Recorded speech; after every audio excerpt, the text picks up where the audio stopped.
And staff, my name is Herbert Molano. I'd like to address three issues today.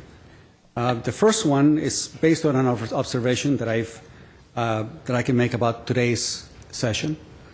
During the video presentation done by or introduced by Sharon Wiseman, I noticed that Ms. Friedman watched the video from beginning to end. She gave her full attention to the issue that was being presented. I find that very appealing. I find that very commendable. One particular councilman decided not even to look at it. Perhaps he felt that this is not an issue that is pertinent to us. But I think that issues concerning the environment and population and children and so forth, all of these issues are really, we're part of this whole world. We need to address it. So to that extent, I really appreciate that particular level of involvement from a city council person. And thank you very much, Ms. Friedman, for that. The other part that I want to address is one that is not so pretty, but it is based upon my observations at last week's presentation, where one council person decided to diss the speakers that came before you. Now, here's the problem that I have with that. You have the power to approve budgets of $800 million one year, another 800 another year. During the time that you are in city council, you approved billions of dollars of expenditures. You approved pay raises, you approved all kinds of additional benefits to employees. You have the authority to make all kinds of decisions concerning our quality of life. We don't have it. We in the public come in and speak to you about the issues we have. So if you have all the power, why in the world would you diss someone who simply says, look, we need you to pay attention to this issue? It's very easy to sit there and watch someone come in and applaud you for the things you do correctly, or for the things the city might do correctly.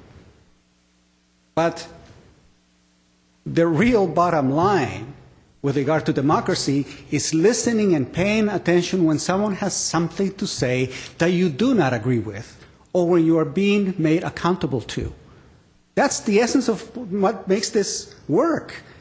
That you have dissenting voices coming before you and tell you, no, I think you are wrong for the following reasons. Or here's an alternative way of approaching it. So what happens when you're in the city council and behind the dais year after year, and after a while you feel that there's a prerogative for you not to listen, and worse, to just diss someone who comes here to speak to you about the issues that are of concern to us? I have come before you when one particular council person, in this case Mayor Quintero, says, well, if I look underneath the rock, guess what I'm going to find, in reference to me. That same expression will use Mr. Najarian with another speaker who comes here frequently. We get to the point where you are so secure in your position that you're going to get so much money from the fire and police departments and their unions that you can basically come in and say, to hell with you. We don't need to listen to what you have to say. There is a reason why I'm an immigrant. There's a reason why all my experiences in Latin America tells me so much about why I appreciate about this country. It's the fact that I come in and tell truth to power, and I won't find myself dead somewhere along a road. Because there's at least a system of justice, at least that we could expect. But I think that there's a significant erosion to what is happening in our cities. I think that there's a significant amount of disregard for the public good, that we somehow are not in this thing together. My children were raised in Glendale.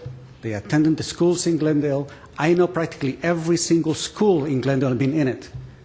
I participated, like just about no one has, in trying to bring to light certain major issues. But then to have to come here and listen to the way you would dismiss people who come before you tells me something. Tells me that you no longer feel that you are accountable to the general public.